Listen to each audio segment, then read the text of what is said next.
Welcome to our weekly podcast, Real Talk with Chris and Ross. We are designed for entrepreneurs and forward thinkers. We also cater very heavily around the real estate industry as a whole, bringing you hot topics and up-to-date content with a lot of amazing special guest speakers along the way. So sit back, buckle your seatbelt, and get ready for the best hour of your day.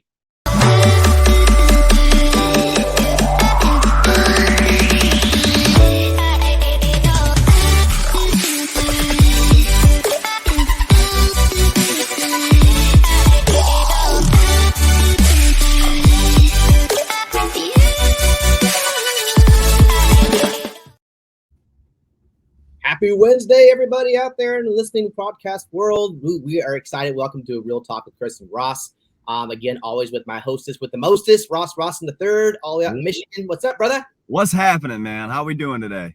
Living life, man. I'm grateful to be alive and just somebody in this world didn't wake up. So I'm grateful that I was one that did. So, but dude, episode number 40. Excited. We reached 40. It's kind of a pinnacle, I think, right? Like kind of a catalyst of us increments of 10, man. It just shows the commitment, the dedication, consistency. It's exciting, right? Yeah, if only we did one a year, we'd be in here for 40 years. But no, we do one every week, so it's 40 weeks. Nonetheless, it's exciting that we're moving this, and I hope that this entire time we've been able to chance to make an impact on people that are listening. For those that are here regularly, thank you for always listening, and for those that are new, hopefully you can get some value out of this today. We're always having amazing guest speakers here that have tremendous stories, life journeys. None, like, again, what we love about it is that everybody is uniquely their own, but we all have our own story. We all have a journey, and nobody, and I mean nobody, ever is immune to going through shit. So, like, it takes you going through shit to get to the levels you want to be at, which is why this channel was designed. Real Talk with Chris and Ross was to get those people out there motivated to know that they can do what they need to do, and that life's not going to be easy. Today, our special guest is a good friend of mine, Tomm Hoang. I've known Tom for years. Another great story of a guy who's made it and made some choices and changed his life to get where he's at. And of course, yes, he is on this beautiful planet or island, I should say, of Hawaii, but he's on the neighboring one of Maui. Tom, welcome to the call today, my friend. Yeah, welcome, Tom. Hey, thanks, guys. Thanks for having me. This is your 40th episode. My 40th episode. We should have had like a birthday cake or something, huh? Yeah, I should have worn a suit or something, man. There's like a high level of expectation, but we're going to need you to deliver some value on this one. Yeah. Oh, crap. I got to dig deep. Okay, all right. So I just turned 40 years old. This is the 40th episode. This works. Let's Come on. Shoot, that's right. 40 years old. Dang, Tom. Welcome to the 40-year-old bracket, my friend. Come on. Happy to be here. Although Tom looks like he's 28. Looks like it's this age. I was gonna say, man. We all look young, bro. Everybody always like gets mad at me because they're like, oh, you have a 32-year-old kid, Chris? I'm like, yeah, I do. My oldest. What the? Yeah. All right. We'll leave that alone. Another topic. Anyways, on to the show. But don't get sidetracked, right? Squirrels. Shiny object syndrome, man, right? Rabbit hole. Welcome to, I should call it Real Talk with ADD. Anyways. Yeah, all jokes aside, man. Glad to have you, Tom. Real quick for the listening audience out there, kind of give them an idea of who you are and kind of how you got started, where you from, and where you got to where you are today. Oh, man. Where do I start? So I was born in 1983. Lived in California for 10 years, moved to Florida for another 10, and I came back for the remaining 20 or so. But my sales career, man, I started honestly with Chris. Before I was with Chris, I was selling like cell phones at the mall, man. I was one of those guys chucking cell phones at you, be like, hey, free cell phones, get one. But then I met Chris. We got our first gig together at, what was it, like Aegis Lending or AmeriQuest? No, I think it was Aegis. That was Aegis, right? With Sean. And, so we were doing mortgages back in the day with Sean, yeah. And, I met a lot of good folks there. And our boy, Elvin Reyes. Elvin, that's his name. Yeah, so our boy Elvin, who's doing a lot of good stuff. Has he been on this podcast yet? I mean, no, not yet. I need to put him on here because Elvin is another entrepreneur guy who's got, like, vision and has built nothing, like something from nothing. So, sorry to interject that. Go ahead, squirrels. Yeah, Yeah. Oh, by the way, Tom, it's cool to hear you come on now too, because I've heard Chris's story, right? We've interviewed him on the podcast and he's talked about that progression, getting into mortgages and everything else. And I believe he's probably told a couple stories about you on this podcast, but referring you as a friend. So that's actually cool to like see it come to life, because sometimes when I meet the guest, at least if they're Chris's friend, I get to kind of tie it all in together. So this is going to be fun. It's a wild ride, Ross. It's a wild ride. You gotta tie that shit Hands together. up, baby. Hands up. It's a ride. You might not pretty good. But yeah, Tom. Yeah, okay, go ahead, Tom. Yeah, sorry, we're all interjecting. All right. All good, man. He didn't tell you about the motorcycle story, did he? No. Oh, okay. Let's leave that one off the books. Oh, but God. So we shared a cubicle together at Aegis Lending. Honestly, man, I was like 22 or something at the time. Didn't know sales. It hit me on my foot, man. But sharing a cubicle with Chris and some of these other guys, Elvin, and some of these inside sales guys, I learned a lot of good stuff, man. That's where I cut my teeth, sharpened my knife, and got into sales. So, a few years of that in the mortgage industry back in the day. We all knew the industry kind of crashed a little bit, so we kind of had to find our way. I went into a lot of miscellaneous jobs, car sales, you name it, and just got better at sales. And for the last 10 years, directly 11 years, I've been in solar sales, selling home improvement, clean energy products to homeowners. I worked for all the big box companies, Tesla, Solar City, Sunrun, SunPower, you name it. I've been there, right? Last 4 years, I created, kind of my own sales organization, Smart Energy Homes. And here I am now, man, just trying to live the dream on Maui and, trying to go visit Chris every once in a while, man. Yeah. Dude, amazing start, right? Like doop, doop, doop, doop, doop. It's almost mentioned. I want to go back to prior because there's a lot of things I didn't even know about you when I first met you at Aegis, and we had a lot of good times that we'll probably keep off this call. But a lot of good lunches that we would go do with Elvin, doing crazy shit. But let's go back to the background. You know me, I'm always the guy like, how did it start? I mean, so it's ironic. It seems like most people who got into mortgages or in the real estate sector, period, kind of came from a sales background of either cell phones or like Kirby back, like some level of sales at some point. I was cell phones, right? And I didn't know you did cell phones either. Right? In fact, I didn't know you had cell phones. Yeah. Let's talk about your fan background. Born and raised, you said you came in, I didn't know you were in Florida, to be honest. I thought I met you in Sacramento. What was that like? Childhood, growing up, siblings, life at home, like background, drive, ambition, support. Oh, man. Because I think that's a great foundation piece to determine people's end game, right? Yeah. Good or bad. So yeah, let's explore that a little bit, like, because I love going. So my therapist asked me this the other day. So I'm like, oh, you want to know? Okay. Charge him for this one. Yeah. I think I had a typical Asian culture raising. If you're born in like 70s, 80s, parents were rough. They're tough. You earn your keep kind of stuff. Nothing is ever given to you. My dad was a tough guy, man. So to earn his love, I had to earn it, right? So it was rough. I had 3 younger brothers who I took care of day in and day out. My mom was wonderful. She's still around. She lives in California still, trying to get her to move out here. But yeah, it's a typical Asian, man. A lot of pho, a lot of banh mi's, sandwiches, and a lot of schooling, man. If I had a B in class, C in class, man, I came home to like a nice 2x4 waiting for me. So we got you on your path, though, bro. Yeah. But I mean, the examples. Let's say, what kind of examples did you have? Like, did your parents lay it out for you for entrepreneurialism, or were they more about, hey, let's go to school, let's get a job, let's go to corporate America, let's get safe, let's get secure? Like, what was that like? Yeah, no, good question. So I was actually raised in a nail salon, man. My mom had a nail salon. I spent every day after school there, man. So I saw customers come in, transactions, I do your nails. So growing up, I spent a good, I don't know, man, many years, most of my childhood, like elementary to like sometimes middle school, right?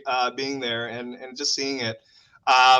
Funny enough, throughout the whole time, I'm like, I'm not doing this. I'm going to get into corporate America. I'm going to work for Microsoft or something, right? I was like, I don't want to do this. I want to be different.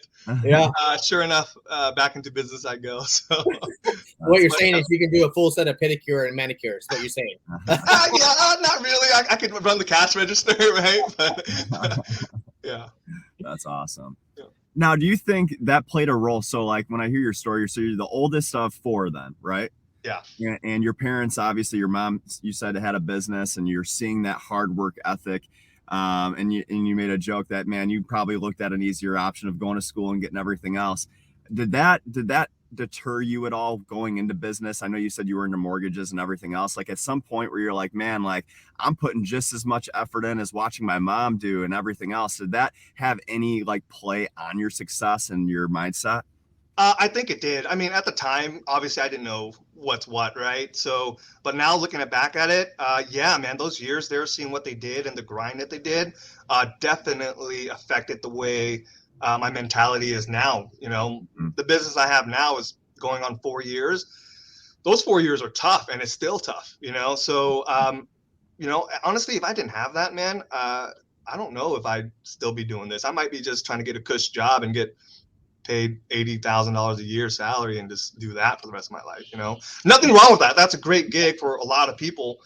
For me though, you know, I mean, some people are just a little bit different. I don't think I could have done that for too long. I did that for 20 years. It felt like 15 years, you know what I mean? So, yeah, so it did affect me. Yeah. Yeah. Ideally, I think you being growing up in that environment, one, I think it wasn't, well, I mean, okay, there's 2 sides of that coin, because your mom worked really hard for herself and she didn't go get a corporate job. And let's kind of set the stage a little bit too. Your mom and them obviously were not born and raised here in America. No, okay. Nope, not at all. Were you born and raised here in America? I was. Yeah, I was born in Sacramento. Yeah.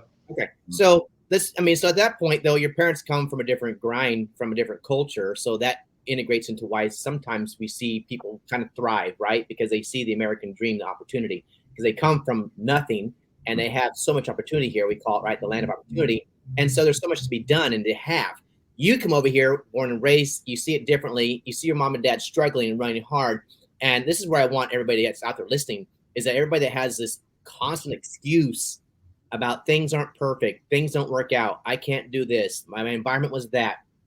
Those are all excuses, I feel like. And we all can have a choice in life to determine what our life's going to be like. And you made it very clear at your point, watching your mom initially was, no, I'm not doing this. But then you got into it. Forced into it, or just like, I mean, sales, real estate. I mean, you could have done something else. You could have instead of went to cell phone sales, you could have done something else. Why the cell phone sales? I don't know, man. Like, why did I get into cell phone sales? Yeah, like what was the drive? I mean, obviously doors. I mean, I look at my life and I can see my whole journey. I mean, Ross has heard that, and I feel like everything I always did was because an opportunity opened up to me, where I just was like, clearly, cool, let's do it. Like I never had this no mentality of I'm going to take all the risk, I'm going to go for it. And it just, I didn't know it, but it was leading me down a path that I had no idea to where it is today. Yours initially, how'd that get going with the cell phone thing? No, man, same thing, dude. Like I just, at the time, man, if you were a cell phone salesperson, for some reason you're a rock star, bro. Like you're just making the money. You're like driving BMWs and like Land Rovers and stuff. Like what? Okay. So I'm like you. I'm very, any opportunity I get, man, I go for it. Right. And when I get that opportunity, I try to be the best at what I do, and cell phones just came natural to me. I love technology. I was at the age where cell phones was like the thing, and I was super young, you know. So I just went at it, and I was just like, you know, the top salesperson group, you know, for the whole time. So for sure, and in context though, right? Like we think of, you know, cell phone sales. Not that if someone was to do it today, that it would be, you know, a job that would be like, yeah, whatever. But at the time, cell phones were just coming out, right? Like really starting to expand. So you could really look at that career at that time as something massive, right? I mean, it really was sky's the limit too. I think it's important to, you know, think about that too when you were in that position. You know what I mean? Yeah, 100%. No, I agree. Yeah. And ironically, I think about that. Like when I asked Tom that question, he was kind of steered like, because you got to think about that, right? There was no real definitive, like he probably woke up one morning. I mean, I'm assuming, Tom, you didn't wake up one morning like, oh shit, I'm going to go sell cell phones today. I think that's what I want to do. Like this is my mission in life, right? Oh, you know what? Now that you mentioned that, now the picture came back to my head. I was working at Sunrise Mall. I was like in Citrus Heights, Sacramento, and I was like probably like I don't know, like 19 or something, 18, working at Journeys. Remember Journeys? Yep. Shoes and like clothes and stuff. And right across in the middle of the mall was like a cell phone booth with like these guys in suits, and I wanted to be like them. I was like, dude, why are they making so much money? All the girls are visiting them. They drive nice cars in the parking lot. I'm driving like a busted Honda CRX. Like, come on, I got to get that. So I just applied and just went with it and just skyrocketed. Dude, I love that. That's actually what it's all about. Again, my story was all about seeing something that I wanted, right? Mm-hmm. You wanted something better for your life. And it wasn't like, like I wanted my guy Frank, his house, his cars. I mean, all that stuff that I wanted to acquire. And you, again, the kiosks, the cell phones. It was like a thing that you saw, a lifestyle in which you wanted to acquire. So that's where it all starts, everybody. Everybody listen to it. It starts with something that you envision or you want to manifest yourself wanting to have. It's that simple, right? You see something that you like, you see something you want to have, and you go after it. You don't know how, like you didn't know how you were selling shoes at Journeys. You didn't know how you're going to get to where you wanted or how you're going to start looking like those guys and driving nice cars. You just want to do it. Yeah, so, no. Right? Sorry. Yeah, no. Go ahead. You're good. No, I was saying, man, I super agree with that, dude. Like, just a kind of little sidetrack. AmeriQuest Mortgage, like, after I left Aegis, I was looking for a job, and I saw a lot of people killing it at AmeriQuest. Guess how many interviews and turndowns I got at AmeriQuest before I got the job? I went to 5 different area managers. All four denied me, and this is within a span of 6 months. I was like, no, I got to go back. Talk to different managers, refine my skills and interviews. And the 5th one's like, you know what, Tom, I'll give you a shot. And I was like, yeah. And then I got in, man. Diligence. Who was your area manager? Who was the manager? Who's your area manager? Oh, gosh, dude. I worked at retention back in the day in Rancho Cordova, Gold River. Yeah. I can't recall the names of you. I remember Fontenot was like the main guy, Steve Fontenot. Steve Fontenot. I just actually talked to him the other day. Really? Crazy. Yeah. It was such a long time ago. Yeah. But yeah, so I love that. Your persistence, your drive, your inability to quit, your inability to take no for an answer has got you to where you're at today. So that was just your starting point to where you're at today. Yeah. All right. So moving forward now, you move out of that. We see your background, what that kind of was. It wasn't honestly maybe one that was aligned for you to be like Mr. Entrepreneurial. Mm-hmm. Honestly, it was probably quite the opposite. But yet you pursued and pushed through and persevered. And now you're where you're at now. Cell phones, mortgages. It was like kind of the next step, I think, for everybody. And how did you get introduced into the mortgage again? Did we cover that? Like, how did you go from the cell phones to mortgage? Who introduced you there? Honestly, man, no one introduced me on the mortgage side of it. I just went on like Indeed or like Monster at the time or whatever, right? And I knew that I wanted to get into it because everybody was kind of some way in it, and they were just crushing. I've been to their Christmas parties. I'm like, dude, I need this in my life, man. So some real estate or mortgages it is. So I just started applying, and I talked to I think Sean from Aegis, and whatever he saw in me, he took a shot, and that's all she wrote. Kind of skyrocketed my career there. Yeah, man. It's so cool to hear your story too, and just to see the levels of progression and how you're saying, like, man, when I was at Journeys, I saw the people at the cell phone store wearing suits and driving nice cars. So that to me screams success. I went into that, right? And then you see the mortgage kind of taking off, and then you see the opportunity and you go into that. So you're definitely someone who grabs opportunity and runs with it. Now, I know that there's a level of that too, though, because once you do hit a level of success, you kind of peel back the layers and go, well, where is the real driver that I'm going to go into to take this thing that I really want with my life to scale, right? It might not be the person that we see, but really now that we have the things that we want, the success that we've received, we start to really build out that plan. Going into solar, and Chris, if it's okay to go there now with it, what was it that you saw in this industry? And I have a couple assumptions, but I kind of want to hear from you, that got you to this point. Was it similar situation? You met somebody in the business, like with the cell phones and mortgages, or was it a situation where you really built out a plan to go into that market? Yeah, man, good question. So after the mortgages, I went to car sales for 2 years. I don't know why, the market was tough for me. So I just went to car sales to make money. I know why. I met my wife and we got married, right? So I got to car sales because it was quick, easy money at the time. So I was crushing. I was like the top, 5 salesperson at the car dealership month in and month out. They actually called me Two Car Tom because I sold 2 cars at once so many times. I got that nickname, which is pretty cool. Cooney Chevrolet Cadillac in was it like Sacramento? I love you guys. That's awesome. But yeah, so Tom. I'm never gonna get that picture out of no, me neither. I mean, it could be like it could go so many different directions here. I mean, 2 Car Tom to me, he hijacked 2 cars at once. I don't know. I mean, but 2 Car Tom can go any different direction. But we'll take it. Yeah. I'll take that. Hey, either way, let your mind go wild with it. He says either way. He's like either way. Either way. I mean, but we'll go with this car sales a month. I love it. All right. Yeah. Sorry, derailed. Squirrels. Oh, no, that's great. Where was I? Oh, yeah, car dealership, right? It was fun, but it was hard work, man. Only 2 days off a year I got was Thanksgiving Day and Christmas Day. Everything else, you're working 12-hour days, 14-hour days. It was pretty brutal. So, my kid was just born and I was, again, looking for another opportunity, right? I'm like a nomad salesperson for the most part in my career, 2-3 years at a spot. And, I think this will lead into the end of my story, which is I'm always searching for something, but I didn't know what it was yet. For the most part, every place I've been at, I've been successful, moderately, or very successful as in terms of selling stuff. But the car dealership, when my kid was born, his name is Toby. He's 9 now, but it changes a lot of stuff about you, man. So in a good way. So I wanted to spend more time with my kid. I wanted to go baseball games, you name it. I wanted to be that dad. So my brother, who was working at Solar City at the time, Solar City, which is Tesla now, they just started this solar company, right? Back in 2014 or 13 or something like that. And talking about cutting edge technology, right? That kind of like rings part of my bell. Like, whoa, that's cool. Solar power, better way to power your house, clean energy, that kind of stuff. And he told me he got all these paid holidays and this is how much he gets paid. I'm like, all right, let's set me up for an interview. So to answer your question directly, who introduced me to solar? My younger brother did, actually, which he still works with me now, which is a blessing. I'm working with him the last, 10 years,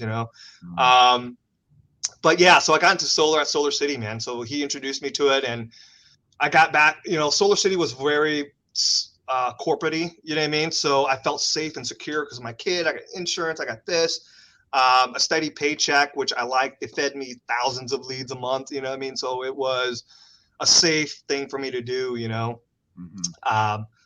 But, again, that itch happens, like, hey, I'm crushing it. I'm like the top sales guy every month in and month out, and I'm making these guys tons of money, and I see how much I'm leaving on the table.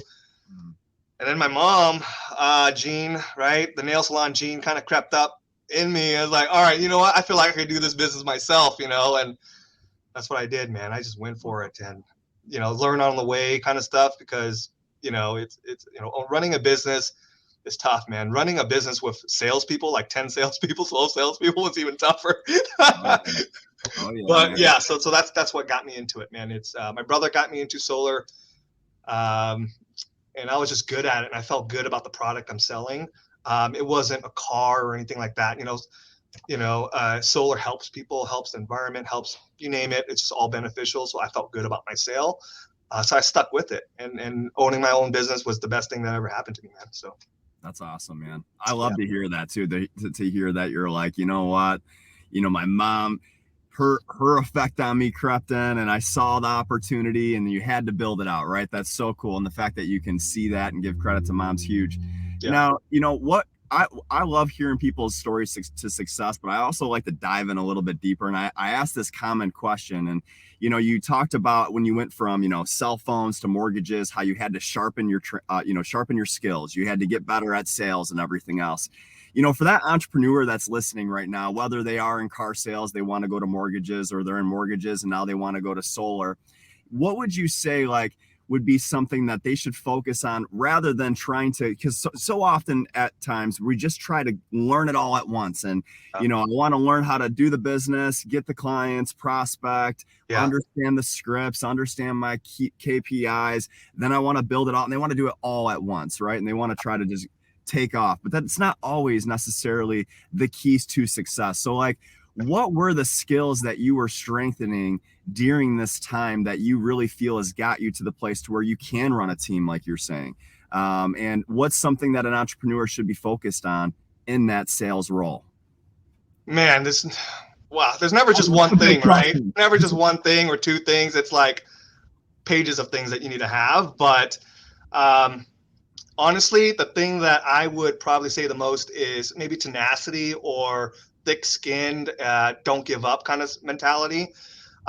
Dude, when I got into sales, I didn't know anything about sales really, you know what I mean? So I failed a ton in sales. Like there were jobs where I got canned in 2 months, you know, because I couldn't cut it. But I kept at it. Don't give up is the biggest thing I would say. And take your time. I see so many young like salespeople come in and they expect everything right off the bat. And, you know, it's fine. That's a good attitude to have. But also check yourself and be humble enough to be like, oh, okay, you know, I want to be this, but let's take my time and learn the process, learn whatever you're doing and be very good at it. You know, I think that's the biggest thing, man. Just take your time and just be tenacity and thick skin because sales, it's tough, man. Real estate sales or what you name it, you know, it's very rare that you see someone come in and be like, I'm instant winner. You know what I mean? Chris has been at this for, you know, long time, dude. You know what I mean? Like, so just don't give up, man. Just keep at it. Because if you keep at it, that gives you the opportunity to learn. And then you only get better with time. You know what I mean? Some people have better aptitude than others, but, you know, time is, I think, being thick-skinned and giving it time is the best thing you can do for yourself. I love it. A couple of things I want to kind of notate here. 2 points that stood out to me. One is every time you moved exponentially to the next step, it was from a place of pain, right? You think about it. People are either running from pain or towards something of pleasure. So you're either driven by pain or pleasure. That's the two things in life. That's it. So you at Journeys, your pain was that you weren't like those guys at the kiosk. Like that was a pain for you. Like I wanted to live that lifestyle. It's a pain.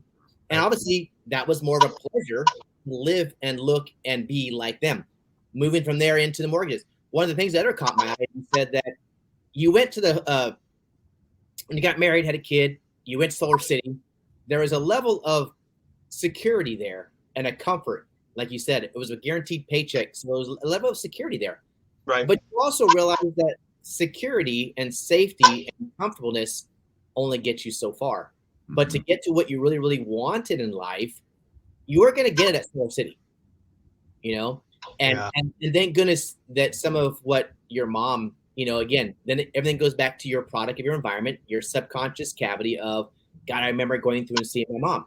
My mom had this thing and she was very entrepreneurial. So that kind of drove something in there too, right? That helps you look at it differently and see it for what it was. So yeah, I just think people that are listening out there, and if you're looking to grow and want to aspire to do something, one, you're either going to run from pain, something towards pleasure. You got to identify what that is. Two, being comfortable or being in a place of security only gets you so far. It will not get you to your destination. I promise you that. It'll get you just far enough to keep you hooked to looking at something, still dreaming about where you want to be at, but never really truly get to there. So there's a level of two things that I really respect you, Tom. Yes, I openly admit, and I say this with a loving heart, that you weren't the smartest tool in the shed. You weren't. And neither was I. We weren't. We weren't ingrained, or nor were we bred to be this or in alignment with our environment to be like this great, you know, rocket scientist. But yet we had that ability to not quit, not give up, persistency, consistency, and you're willing to see things that, you know what, I'm too comfortable. This is not going to get me where I want to be at. But and having your mom's background, which means that two things. You're probably got a nail salon somewhere on the other side of that wall over there, right? You got a solar. You see customers coming in with nice nails. That's why you're moving your mom out to Maui, bro. You're like, come work with me, mom. You're like, Tom's got a future business plan. Yeah. Cash cow, man. Good Lord. I love my nails, man. It'll be great. Great way to start your business. Just kidding. All right. We're just joking. But nonetheless, I respect you tremendously, Tom, because I have known you from day one when you came in as green as a freaking apple and you didn't know shit about mortgages. And you were like sitting there like, whoa, let's go to lunch. Let's go have drinks. We should just go have drinks. Like, no, we should let's go to lunch. Let's go happy hour. Yeah, to that mentality to, dude, you opened up your own freaking solar company, man, in an island, on an island, by the way, too. Yeah. It's not the same as the mainland. No, I did it the hard way. That's just my mentality. Like if I could do it the hard way, then everything else would be cake. But yeah, on Maui of all places, man. You know, you see I'm learning this out here in Oahu. Like literally, the culture and the speed of the way things are done are extremely different. Different, yeah. So now let me ask that. Open that up, Chris. Is it like slower, faster? Like, what do you mean by that? Way slower and way behind as far as like, there's a lot of things that we have done in California, even with real estate and mortgages. That unique, like, oh, they really haven't even kind of kicked off here yet. And they're like, oh yeah, no, we've been doing this for a while. Or just the processes of things are slower. Like if you want to build a pool or get a permit to build a remodel house here in Hawaii, you better get it now because it won't get approved for about a year and a half. Wow. So most people will buy a house out here, let renters stay in it, rent it for a year or two and they'll submit permits to remodel and gut the house out completely, but you won't get permits for about a year and a half, 2 years. Now, does that also follow in line with what you do, Tom? So like, say you do find a client, are you like a year and a half out from install and all that other stuff? Or is that, because that probably plays a significant piece too into your business model, I'm assuming, right? Yeah, so the Hawaii jobs that we have here, they just take a lot longer. Like Chris alluded to earlier, man, it's they call it island time. It's not like they're lazy or anything. It's just the process is just different, and people just take a long time, you know, for whatever reason. You know, California is a business hub of the world. I seem like sometimes, right? So they get things done, right? Out here, maybe not so much, you know what I mean? But you know, there's money to be made out here. It's just different. That's all. So yeah, I feel like it's a vibe, and maybe I'm wrong, but it's like it goes back to the days of when it's first was discovered as an island. You know, it was kind of a plantation type environment where you had your hierarchy of people, and then you had everybody underneath it was just kind of working the fields at the time. And it's almost like as if most can kind of wait around to be told what to do versus being assertive and driven and forward thinkers, right? Yeah, no, I can see that happening. I mean, if you talk about it that way, I mean, Hawaii's only been a state for how many years? Like 70 years or so, 60 years. Yeah, wow. 55 or 56 when it became a state. Yeah. I mean, I can see that. Yeah, it's like I feel like that's kind of the vibe. It's kind of that vibe of just. But that's why we moved here too. It's like, okay, let's slow things down a bit for just a little bit, So it's a nice change. That's such a cool perspective, though. I mean, I know I ask a ton of questions because we have guests that are in Hawaii, but it really is a different perspective if you think about it, and it makes sense. You guys are in a vacation oasis that everyone comes to slow down, so naturally everything else would just be slower, right? Right. Yeah. I agree. One of the things, man, like. A little off track here. One of the reasons why I like to move here, yes, things are slow, but I hate to say Hawaii and Disneyland in the same sentence, but when you go to Disneyland, everybody's freaking happy, right? Like I just feed off the energy of people around me, right? My sales team, you name it, right? I go to Disneyland, I'm fucking happy. I just want to, do all the rides and, same thing with Maui and just Oahu, everywhere in Hawaii. Everyone here is happy, man. I walk out, people with their family and kids enjoying the beach. I'm like, fuck, I love that. It makes me want to do more. It makes me want to do shit. In Citrus Heights, man, I go to my 7-Eleven, homeless people. I mean, I get, I don't want to get political, but, I mean, like, it's just bad, right? Vibes. I'm like, this sucks, Yeah. Ever since Chris moved to Hawaii, he's like a kid on Christmas every day, smiling from ear to ear. It's a change. Yeah, it's a different change vibe. Yeah. Culture's energy vibe here is completely different. Everybody does come from a place of love. I say it's an island full of freaking Care Bears, man.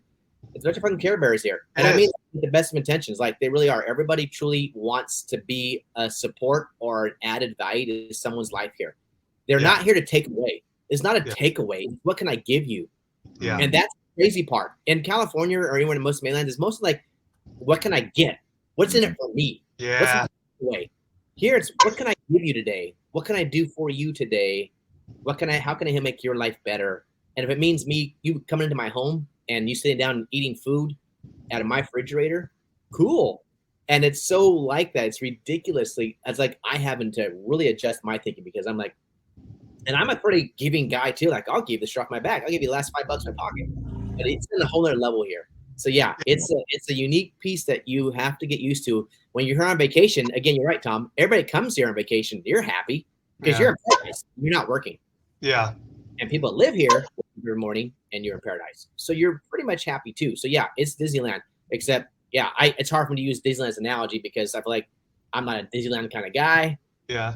You are like, God, sir, we're gonna walk 2 more miles of this. That's true too. I paid how much money to be here? Dude. I mean, whatever. Hey, zone. What makes you happy, man? Come on. Yeah. Can I pick back that up real quick since I have a little soapbox to stand on? Yeah. Everything that you mentioned, man, about people caring here for people here, you're going to fit in really well because that's 100% the whole 6 years I've been here. People are so caring and it's way different, man. It's like the community helping each other. So on a little bit somber note, man, the Maui fires happened, right? Not too long ago. Yep. And what I witnessed as a community here, man, everybody literally stopped working. The ones that survived and made it good in Kihei, the businesses are still here, but they just stopped. They fucking donated everything they can. They put shit on boats, donating everything that we had that we could give to help. I've never seen that in my life. Not to take away anything from the mainland, right? I love the mainland and there's a lot of good people there and, but I've never seen it this concentrated before. And it's just a beautiful thing to see, man. So, the wildfires are a brutal thing. And, if anyone could give money, obviously just Google any Maui wildfires donations and just donate to whatever, company that you feel comfortable with, because they still need it. It's still gone. Hella people are still missing. So. Yeah, that's tragic. And you're right. You see so many people. We even right from here, from Oahu, from the Big Island, from Kauai, people were just sending stuff over. It's like Hawaii, the state, came together and they're like, we're giving. They're probably giving more, honestly. Yeah. And what the government was doing, that's a whole nother dark hole, but we won't go there. But yeah the political side of all that bullshit. There was more people here probably in Hawaii on the state that was like, we're here open arms to give whatever we need to give. As soon as it happened, man, they did not wait until the government came in. They just fucking did it right away. I'm talking about like the very next day, people were organizing, okay, guys, let's load up every fucking boat that we have here and let's just fucking take it out there. And it was a beautiful thing to see, man. So I'm very proud to be part of this community and have a business here, So, good stuff, man. It gives me chills just thinking about all the people helping. It is. And it's sad too, just to hear stories, man. People still missing. Kids that are still missing. Yeah, man. Unbelievable.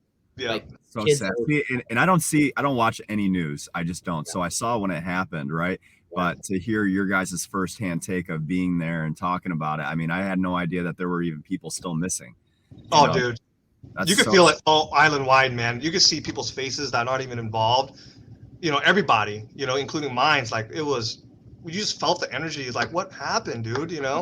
But yeah, it was very sad. But the beautiful thing that came out of it just shows the resilience people of Hawaii just getting together and doing their thing and just helping each other, man. So they still need help. So like I said, man, just Google Maui wildfires and any nonprofit you want, man. Every dollar helps, dude. That's awesome. Awesome. Well, Tom, I appreciate you and your story, man. It's always good to catch up. Like the last thing I even saw Tom was I was here last year or year before, and we came out to your place, had lunch in Maui. Were we in Maui? No, we were on Oahu. I met you in Oahu. Yeah, but then that year after that, didn't we come there because we flew? You and my ex were, so we all came. We had lunch with you at the hotel. Yes, yeah. So you were on Maui as well, yeah. Yep. So we came out for that, and that was the last time I saw you in person. But it's always good to catch up, man. To hear your story from like years ago, it was like kind of bringing back memories, man. Deja vu, man. It's crazy to see what we both have come. Honestly, man, and I'm super proud of you. Respect you to death, man, and what you've done. And the of it again is just pure tenacious, inability to quit, persistency, man, never giving up, man. So. And no takeaway from you, but this is not rocket science, people. This is just pure gut and drive and internal instinct to want more. So if you're thinking that you want to be successful, you need some magic pill, or you need to go spend $10,000 to sit in front of Grant Cardone or Tony Robbins or whatever.